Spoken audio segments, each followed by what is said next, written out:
So I would honestly argue that this second chapter of the Naruto spinoff is even better than the first chapter. I mean, just from the very beginning of the chapter, getting Sasuke action, getting the introduction to this new mysterious Uchiha, just a lot of the things that this chapter covered, it felt like it was very good pacing and very progressive as well. And that's something that's fucking awesome immediately. Like, you're already starting off with some epicness, introducing some brand new villains that seemingly are capable at the very least, somewhat.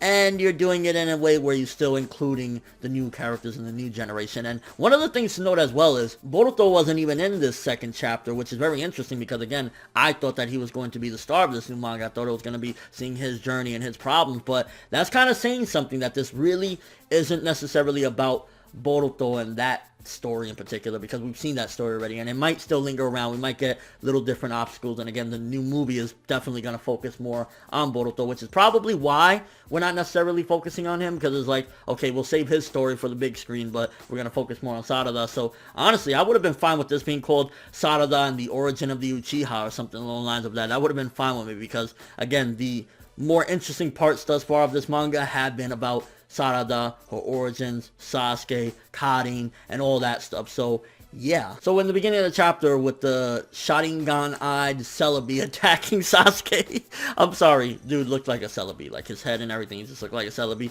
There's been a lot of rumors floating around who he could be, what he could be, and we got a little bit of inklings of what he could be as well in the chapter with what Kakashi said about Orochimaru's experiments and whatnot. But you gotta wonder, first of all, there's two dudes there. There was the Celebi looking motherfucker, and then there was the hooded person with the little Akatsuki cloak on as well. Now, the dude was talking about he killed Itachi, he must pay. Well, who would feel that way about Itachi? You got to think, okay, did Itachi have a kid around there? Or could this be some sort of, and a kid, it kind of is iffy, because, I mean, at the end, they look at him. He doesn't look anything like Itachi, aside from having some Sharingan in him. So, it got to kind of make you wonder exactly who the fuck is he, you know, what is he doing, whatever. But I was thinking, if he is a clone, or if he is some sort of test experiment, maybe this is Shisui's DNA, and Shisui loved the shit out of Itachi, and he would do anything for him, so maybe he's a little misguided and he doesn't understand. But then I gotta make you wonder, okay, who's the hooded person? Doubt is Orochimaru. I don't, it could be, but I doubt it, and why would he be wearing those Akatsuki cloaks or whatever? It could be big random, you know, theory out there. It could be Karin. Maybe Karin is, you know, upset as fuck, but then again, why would they be seeking out revenge for Itachi unless there's some stuff that happened off screen that we don't know about, or some stories that was told or whatever. So definitely a lot of good mystery, and honestly, it just really had me excited. Like, first of all, the dude, when he attacked him, it looked like Toby with the chains and everything attacking him and whatnot, so that was exciting as well, and it kind of showed that even though he got his ass busted by Sasuke, at the very least, he wasn't completely and utterly immediately, you know, dominated by him. I mean, he did try, he gave it a little swing here or there, so it wasn't completely like, this guy is bullshit. And speaking of, I think there's a possibility that there's a connection between that Mitsuki kid that is in the village or whatever, and he's just recently, I don't know if he's a transfer, he's just visiting or whatever, he came from another town. He probably has some sort of connection to these people as well. Maybe somewhere along the way, Orochimaru, and again, I think he's one of the core of all this, if he's not dead already, because, you know, who knows what happened or whatever, which, I mean, and what I'm referring to is not dead, because it was hinted that he's still alive when Naruto was like, let's go to Orochimaru's lair, but who knows, maybe these people killed him in the time between, and nobody even knows that Orochimaru's dead at this particular point, which makes me wonder, why the fuck would Konoha, or any of these villages for that matter, allow Orochimaru to go free and run free? Like, why would you do that? This guy did so many heinous crimes, regardless of what. Okay, it was already, you know, they let Sasuke, they pardoned him or whatever, and that's mainly because he helped to save the world, and Kakashi backed him up, so it was like, okay, but Orochimaru, come on, they should not have let him slip away and continue his, you know, bullshit. The fact that there's no records of Sarada's birth in Konoha definitely makes me believe that she was probably born somewhere in a forest, seemingly, since Sasuke loves the forest or whatever, probably somewhere like that. Maybe Karin died giving birth to her,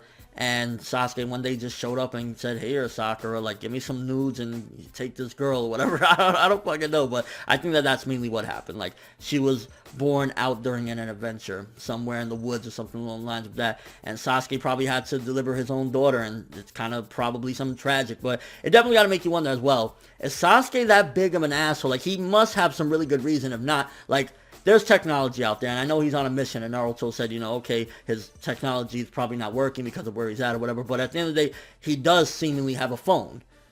You have you know, electricity powers, done lightning or whatever, you could have done something to recharge that. Or even regardless of that, like 12, 13 years, you telling me you couldn't make one phone call, hey daughter, I'm your father, just wanted to say what's up. So that definitely got to make you wonder, is he truly a scumbag? Is he protecting her from something? Is it too tragic to him? Maybe he fell in love with Gaiden along the way and he just can't bear to look at the daughter that they created. Like, why the fuck are you being a dick? And also just wanted to note, again, like, this chapter, it was fucking awesome. It was really just like so many interesting things happening. The only thing I would honestly say that really was taking it down and taking some of the serious elements away was Cho-Cho. Like, and I don't want to dwell too much on it because of my live reaction, I already spoke, but honestly, it's just like, I really hope at some given point she gets separated or something from Sarada during their adventure, and Sarada is on her own, because she's just kind of like ruining the moment and kind of like taking the more serious elements and all the things that's going on and making it less like what it should be, because she's just like, oh yeah, my parents aren't the same and blah blah blah. It's like,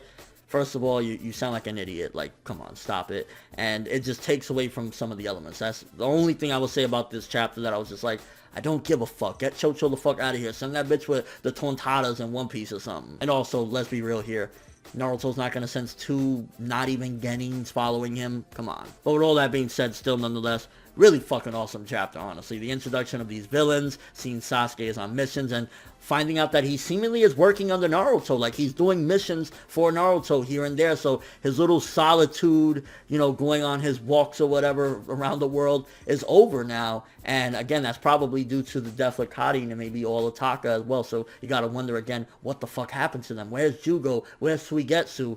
And of course, where's Karin? But I'm giving this one a 9 out of 10. Except Cho-Cho, everything else was just solid, golden, and expanding the Naruto universe yet again in a fucking awesome way. But let me know what you guys think. Answer to all the questions. What do you guys think about the new Sharingan Celebi motherfucker? Who's the hooded person? Does Cho-Cho deserve to exist? No? And is Orochimaru behind this? Like, is Orochimaru, like, creating clones? Is that person with the Sharingan eyes that looks like Celebi, is he like a clone from Shisui's DNA? And just overall thoughts of this chapter in general, like, awesome shit. But that's all I have for this review. Thanks for watching. Hope you enjoyed. If you liked anything I had to say or enjoyed the video, drop me a like. I'd greatly appreciate it. And if you haven't subscribed, if you could do so as well, that'd be amazing. I'm ForneverWorld, and as always, people, have an awesome day.